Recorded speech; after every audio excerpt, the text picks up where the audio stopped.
الحمد للہ رب العالمین والصلاة والسلام علی سید الانبیاء والمرسلین اما بعد اعوذ باللہ من الشیطان الرجیم بسم اللہ الرحمن الرحیم الیہ یرد علم الساعة وما تخرج من ثمرات من اکمامها وما تحمل من انثى ولا تدع الا بعلم ویوم ینادیہم این شرکائی قالوا آذناک ما منا من شہید صدق اللہ العظیم اللہم صلی علی محمد وعلی آل محمد وبارک وسلم رب اشرح لی صدری ویسر لی امری واحلل عقدۃ من لسانی یفقہوا قولی واجعل لی وزیرا من اہلی آمین یا رب العالمین۔ ناظرین کرام السلام علیکم ورحمۃ اللہ وبرکاتہ۔ رب کائنات کی توفیق سے خلاصہ مضامین قرآن حکیم کا سلسلہ وار مطالعہ ہم کر رہے ہیں۔ آپ کے علم میں ہے کہ ہمارے استاد محترم ڈاکٹر اسرار احمد صاحب رحمۃ اللہ علیہ کے شاگرد جو میرے بھی استاد انجینئر نوید احمد صاحب مرحوم اللہ تعالیٰ ان کی مغفرت فرمائے، انہوں نے یہ خلاصہ مضامین قرآن حکیم مرتب فرمایا اور اسی کو میں آپ کے سامنے بیان کر رہا ہوں۔ اللہ ہمارے اساتذہ پر اپنی رحمت نازل فرمائے۔ آج قرآن حکیم کے 25ویں پارے کے مضامین کا ہم جائزہ لیں گے انشاءاللہ تعالی۔ قرآن حکیم کے 25ویں پارے میں سورہ حامیم السجدہ، سورہ فصلت کا آخری رکوع اور 5 رکوع پر مشتمل مکمل سورہ شورى، 7 رکوعوں پر مشتمل مکمل سورہ زخرف، 3 رکوعوں پر مشتمل مکمل سورہ دخان اور 4 رکوعوں پر مشتمل مکمل سورہ جاسیہ شامل ہیں۔ یہ صورتیں جو اس 25 پارے میں ہیں۔ آئیے آج کا مطالعہ ہم باقاعدہ شروع کریں۔ رکوع نمبر 6 ہے سورہ حامیم السجدہ کا اور اس کا نام سورہ فصلت بھی ہے۔ اس کی آخری آیات 45 تا 54۔ قرآن کی حقانیت واضح ہو کر رہے گی۔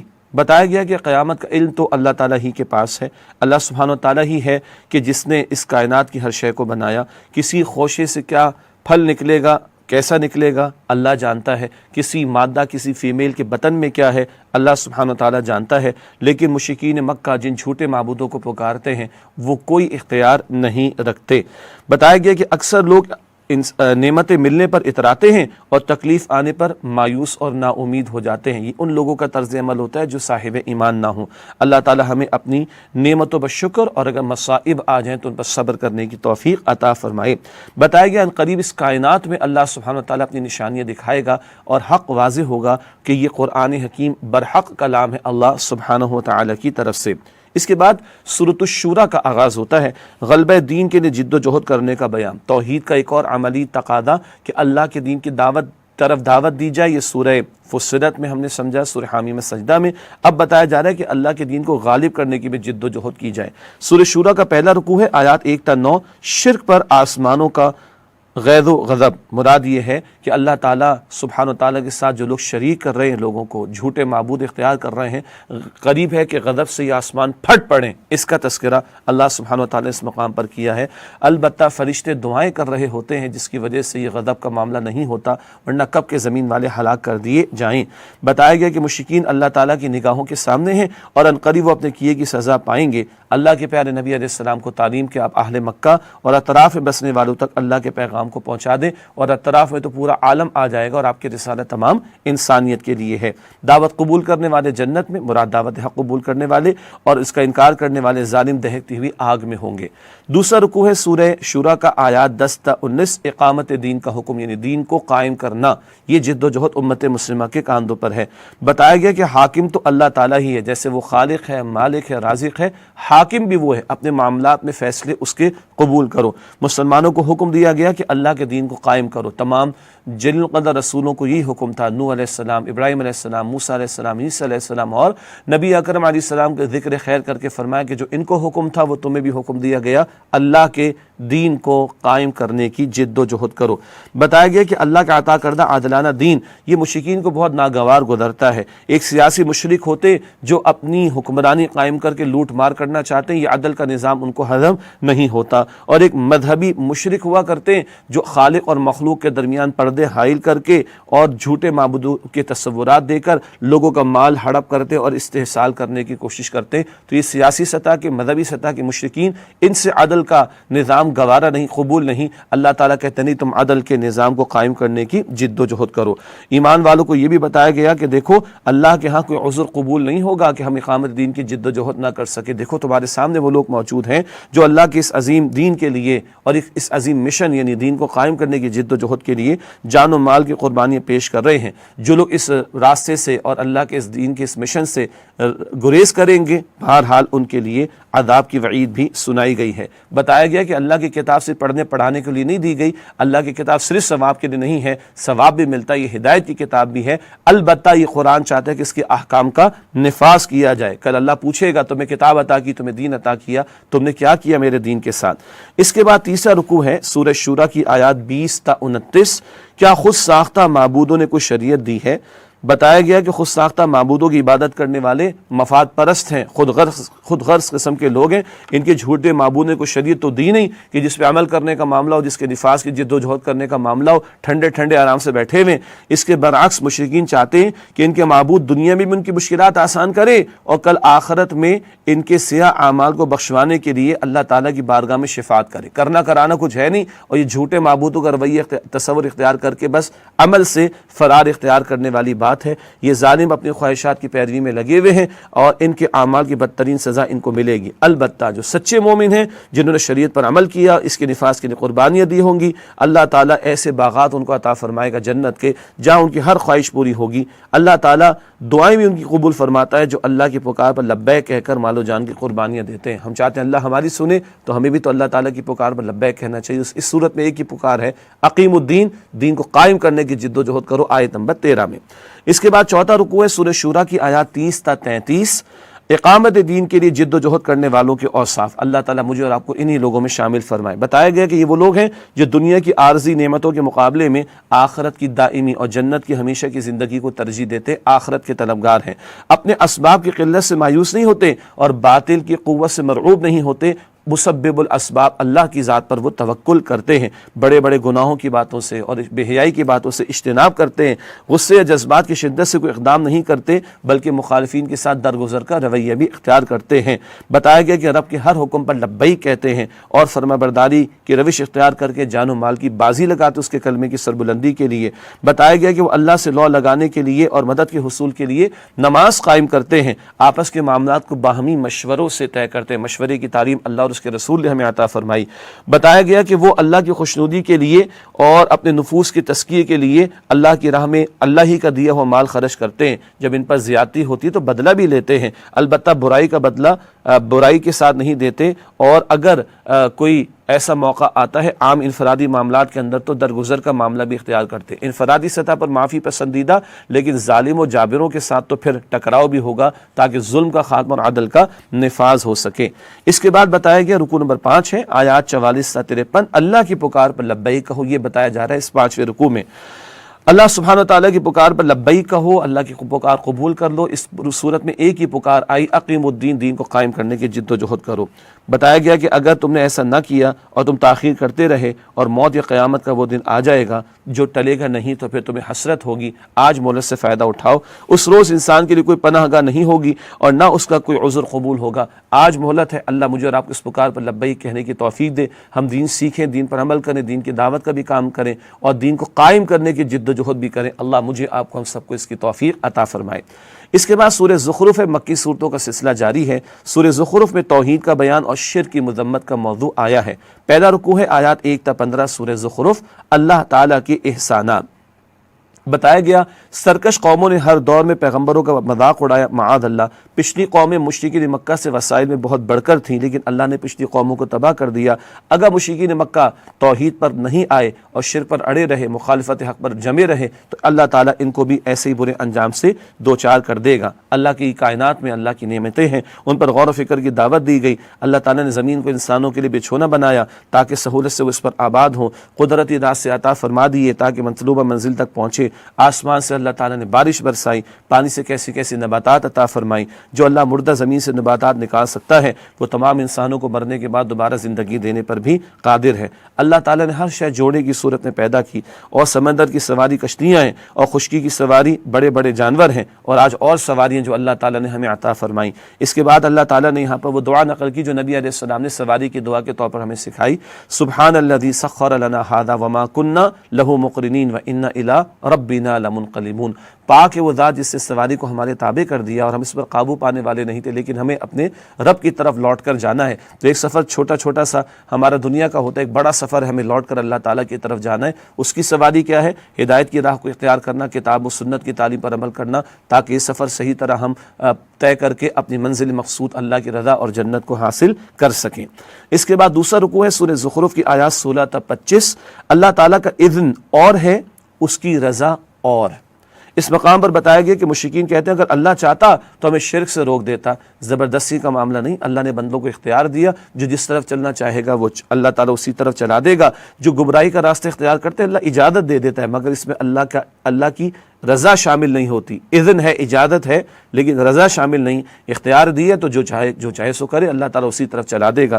البتہ جب بندہ اللہ کا عطا کردہ اختیار استعمال کرتا ہے اور نیکی کرتا ہے تو اجازت بھی اللہ دیتا ہے، اور اس میں اللہ کی رضا بھی ہوتی ہے کہ اللہ تعالیٰ خوش ہوتا ہے کہ بندے نے اس کی راہ کو اختیار کیا اور اس کی فرما برداری کی روش اختیار کی۔ مشرکین شرک کے لیے دلیل دیتے رہے کہ ہم تو باپ دادا کی پیروی کر رہے ہیں۔ کسی بھی عمل کے لیے دلیل باپ دادا کا طریقہ نہیں ہے، دلیل تو ہوگی کتاب و سنت سے، اللہ کی وحی کی تعلیم کے مطابق۔ اگر باپ دادا خیر پر ہیں تو سر آنکھوں پر، لیکن باپ دادا غلطی پر تھے یا ہیں تو بہرحال ان کا غلط ہونا ہمارے لیے بھی غلط ہونے کی دلیل نہیں، دلیل تو آئے گی اللہ تعالیٰ کی کتاب اور اس کے پیغمبر کی تعلیم سے علیہ السلام۔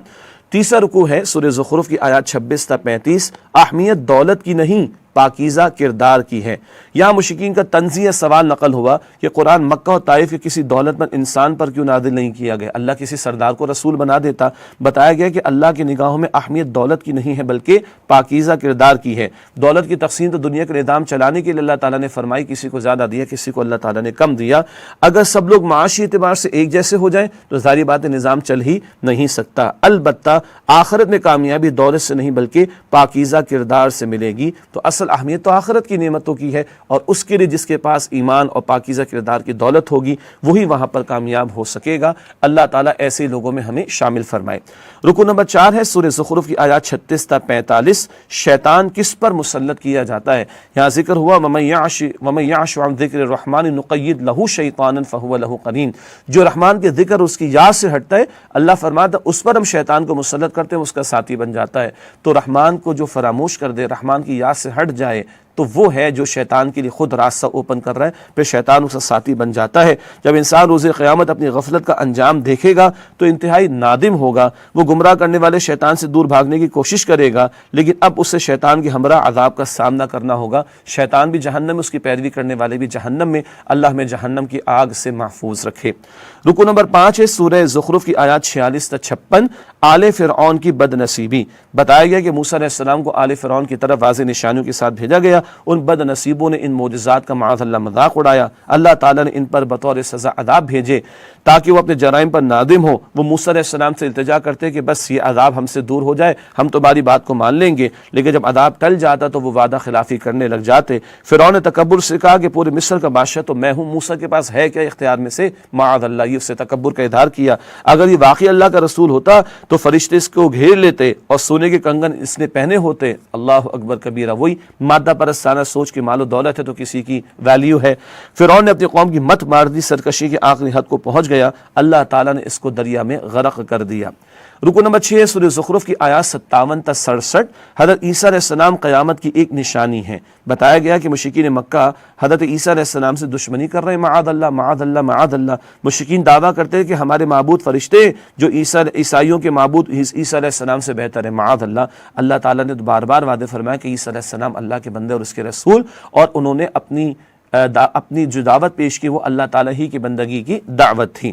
بتایا گیا کہ اللہ نے فرمایا کہ حضرت عیسیٰ علیہ السلام اللہ کے بندے اور پاکیزہ کردار کی بہترین مثال تھے، وہ قیامت کی ایک نشانی۔ عیسائیت کے ماننے والے، مسیحیت کے ماننے والوں نے تو معاذ اللہ مان لیں کہ ان کو سولی دے دی گئی، قطعاً ایسا نہیں۔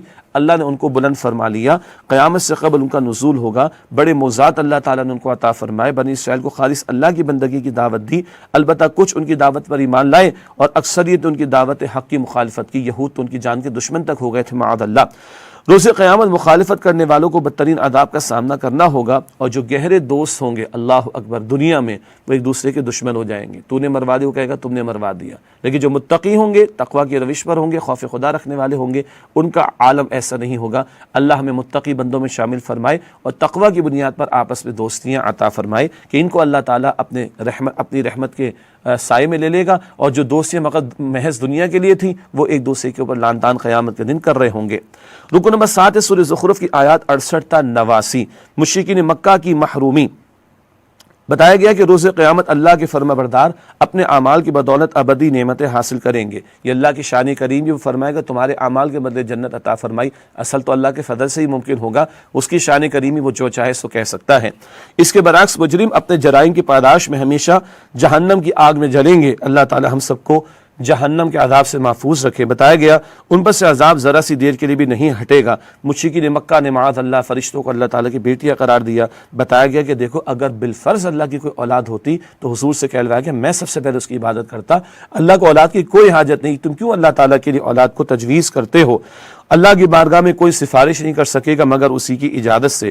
مشرکین مکہ کی بد نصیبی اور محرومی کا بیان ہے کہ اللہ تعالیٰ کی نازل کردہ تعلیمات اور نبی مکرم علیہ السلام کی لائی ہوئی تعلیمات کو ماننے کو تیار نہیں تھے۔ بالآخر اللہ کے رسول علیہ السلام نے ان کے تعلق سے اللہ کے حضور ہی فریاد رکھی کہ یہ لوگ ایمان نہیں لا رہے۔ اللہ تعالیٰ نے جواب میں فرمایا کہ آپ ان سے رخ پھیر لیجئے اور سلام کہہ کر ان سے جدائی اختیار کر لیجئے، ایمان نہ لانے کا انجام عنقریب یہ لوگ دیکھ لیں گے۔ اس کے بعد سورۃ الدخان ہے اور 25 پارے ہی میں سلسلہ جاری ہے۔ مشرکین مکہ کے شبہات کا مؤثر رد، جو شبہات وہ پیدا کر رہے تھے اور ذہنوں کو خراب کرنے کی کوشش کر رہے تھے، ان کا جواب دیا گیا۔ پہلا رکوع ہے سورہ دخان آیات 1 تا 29، آخرت کی جواب دہی سے غفلت کا انجام۔ بتایا گیا کہ قرآن اللہ تعالیٰ نے برکت والی رات میں لوح محفوظ سے دنیاوی آسمان پر نازل فرمایا۔ یہ برکت والی رات قدر کی رات ہی ہے۔ بتایا گیا کہ اس کا ایک اہم مقصد قرآن کا یہ ہے کہ لوگوں کو آخرت کی جواب دہی سے خبردار کیا جائے۔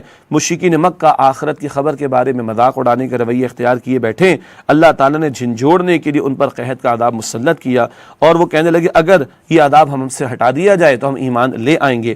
اللہ نے فرمایا کہ ان سے اگر عذاب دور کر دیا جائے تب بھی ایمان نہیں لائیں گے۔ ایسی وعدہ خلافی ان سے پہلے آل فرعون نے بھی کی تھی۔ ان قریب وعدہ خلافی کرنے والے اپنے انجام کو دیکھیں گے اور اللہ تعالیٰ اپنا انتقام ان سے لے گا۔ دوسرا رکوع ہے آیات 30 تا 42، کیا مرنے کے بعد دوبارہ زندہ نہیں ہونا؟ ارشاد ہوا کہ مشرکین مکہ بڑے تکبر سے کہتے تھے کہ مرنے کے بعد کوئی زندگی نہیں ہے۔ بتایا گیا دنیا عمل کی جگہ ہے، مرنے کے بعد دوبارہ زندگی عطا کی جائے گی، ہر ایک کو اس کے عمل کا پورا بدلہ عطا ہوگا، اور اس وقت کوئی دوست کسی دوسرے کے کام نہیں آئے گا، کہیں سے مجرمین کو مدد نہیں ملے گی، کامیاب وہی ہوگا جس پر اللہ کی رحمت ہو۔ اللہ انہی لوگوں میں ہمیں شامل فرمائے۔ تیسرا اور آخری رکوع سورہ دخان کا آیات 43 تا 59، آخرت میں برا اور اچھا انجام۔ بتایا گیا کہ اللہ کے نافرمانوں کو جہنم میں ملنے والا عذاب، اس کی تفصیلات بتائی گئیں، اور فرما برداروں کو جنت میں حاصل ہونے والی عظیم نعمتوں کا اللہ سبحانہ وتعالیٰ نے تذکرہ کیا۔ اہل جہنم کے بارے میں زقوم کا درخت، اس کا پھل کھانا، استغفر اللہ، ایسے عذابوں کا ذکر ہے، اور جنت والوں کے لیے ابدی نعمتوں کا بیان ہے۔ نبی اکرم علیہ السلام کو بشارت عطا کی گئی کہ آپ صلی اللہ علیہ وسلم کی زبان مبارک سے اس قرآن کریم کی تعلیمات کو سمجھنا لوگوں کے لیے آسان کر دیا گیا۔ اب جو اس حق کو قبول نہیں کر رہے وہ بد نصیب ہیں، اور آخرت کے برے انجام ہی کا وہ گویا کہ انتظار کر رہے ہیں۔ اس کے بعد سورۃ الجاثیہ 25 پارے کی آخری سورہ بھی ہے، کافروں پر اتمام حجت کا بیان۔ پہلا رکوع ہے آیات 1 تا 11 سورہ جاثیہ، آیات الہی سے غفلت کا انجام۔ اللہ تعالیٰ نے سورت کی ابتدا میں آیات آفاقی اس کائنات میں نشانیاں، آیات انفسی ہمارے وجود میں اللہ کی نشانیاں، اور آیات قرآنی پر غور و فکر کی دعوت دی ہے۔ البتہ بعض بد نصیب ایسے ہیں کہ جو اللہ تعالیٰ کی آیات سننے کے باوجود کفر پر اڑے ہوئے ہیں، ان کے لیے شدید ڈراوا عذاب کا بیان کیا گیا، اور بعض ایسے جو اللہ کی آیات کو سمجھنے کے بعد معاذ اللہ ان پر اعتراضات کرتے، ان کا مذاق اڑاتے، ایسے لوگوں کے لیے بڑا دردناک اور ذلت والا عذاب ہوگا۔ دوسرا رکوع ہے سورہ جاثیہ کا آیات 12 تا 21، تسخیر کائنات کی بشارت۔ بتایا گیا کہ اللہ تعالیٰ نے آسمان اور زمین کی ہر شے انسانوں کے لیے مسخر کر دی، انسانوں کی خدمت پر لگا دیا۔ یہ غور و فکر کی دعوت بھی ہے، تلاش کرو، اس کائنات کو ایکسپلور کرو، اس میں کوئی حرج کی بات نہیں۔ البتہ اہم بات کیا ہے، کائنات والے کو تو پہچانو، کائنات پیدا کرنے والے چلانے والے کو تو پہچانو، اور اس کو مانو اور اس کی ماننے کی کوشش کرو۔ بتایا گیا کہ مسلمانوں کو کافروں کے ظلم و ستم پر صبر کی تلقین ہے، ڈٹے رہنے کا حکم ہے۔ مکی دور میں بار بار صبر کی تلقین کی گئی۔ ان قریب بدلے کا دن آنے والا ہے، ہر انسان کو اس کے کیے کا بدلہ مل جائے گا۔ ماضی میں اللہ تعالیٰ نے بنی اسرائیل کو چنا تھا، انہیں عادلانہ شریعت دی تھی اور کئی نعمتوں سے نوازا تھا، مگر اس کے بعد وہ تفرقے میں مبتلا ہو گئے ضد کی وجہ سے۔ اب مسلمانوں کی آزمائش کا سلسلہ جاری ہے۔ ہمارے لیے اب اسی میں خیر ہے کہ شریعت پر عمل کریں اور اسے نافذ کرنے کی جد و جہد کریں اور خواہشات نفسانی کی پیروی نہ کریں۔ بنی اسرائیل کو معزول کر کے امت مسلمہ نبی اکرم علیہ السلام کی امت کھڑی کی گئی ہے۔ شیطان دھوکہ دیتا رہتا ہے کہ اللہ تعالیٰ بڑی وسیع رحمت والا ہے، وہ ہر انسان کو معاف فرما دے گا۔ بھائی اللہ یقیناً معاف فرمانے والا ہے، لیکن دوسرا پہلو شیطان سامنے نہیں آنے دیتا، وہ یہ کہ اللہ عذاب دینے والا بھی تو ہے، حساب لینے والا بھی تو ہے، استغفر، شدید العقاب، شدید سخت سزا دینے والا بھی تو ہے، اس پر بھی تو توجہ ہونی چاہیے۔ ایمان کیا ہے؟ بین الخوف والرجاء، خوف اور امید کے درمیانی کیفیت کا نام حدیث شریف کے مطابق۔ اس کے بعد تیسرا رکوع سورہ جاثیہ کا آیات 22 سے 26، نفس کی غلامی بھی شرک ہے۔ اللہ اکبر۔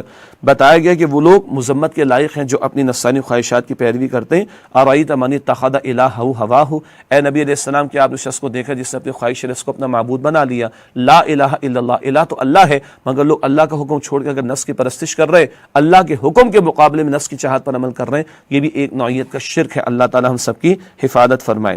بتایا گیا بعض بد نصیب علم رکھنے کے باوجود نفس پرستی کرتے ہیں، اس میں جھوٹے اور برے علماء بھی شامل ہو سکتے ہیں، دنیا پرست لوگ بھی جو علم رکھنے والے ہوں مگر وہ خواہشات نفسانی کے غلام بن کر گراوٹ کی طرف چلے جاتے ہیں۔ اللہ تعالیٰ ایسی روش سے ہم سب کی حفاظت فرمائے۔ یہ وہ لوگ ہیں جو اللہ تعالیٰ کی معرفت کی نشانیاں دیکھ رہے ہیں مگر اللہ کی بات کو نہیں مانتے، اللہ کی ذات کا اعتراف نہیں کرتے، تو یہ بہت ہی بڑی گمراہی کے اندر مبتلا ہیں۔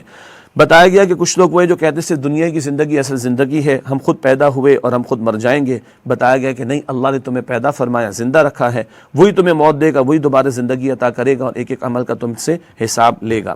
آخری رکوع ہے سورہ جاثیہ کا اور 25 سپارے کا آیات 27 تا 37 سورہ جاثیہ۔ گمراہ کن تصورات دینے والے برباد ہوں گے۔ بتایا گیا کائنات کا حقیقی بادشاہ تو اللہ سبحانہ وتعالی ہے، وہ لوگوں سے اعمال کا حساب لینے کے لیے قیامت کو برپا فرمائے گا۔ جھوٹے تصورات دینے والے اس روز خسارے میں ہوں گے، اور جو اللہ تعالیٰ کی تعلیمات پر عمل کرنے والے ہیں وہ اللہ تعالیٰ کی رحمت میں ہوں گے۔ مجرمین آگ میں جل رہے ہوں گے تو اللہ فرمائے گا تو ہم نے تمہیں اسی طرح نظر انداز کر دیا ہے جیسے تم نے دنیا میں قیامت کے حساب کتاب کو بھلا دیا تھا۔ جو آج آخرت کو بھلا رہا ہے کل اللہ تعالیٰ کی رحمت سے دور ہوگا۔ اللہ ہمیں اور آپ کو آخرت کی واقعتاً تیاری کی توفیق عطا فرمائے۔ جزاکم اللہ خیراً، وآخر دعوانا ان الحمد للہ رب العالمین، والسلام علیکم ورحمۃ اللہ وبرکاتہ۔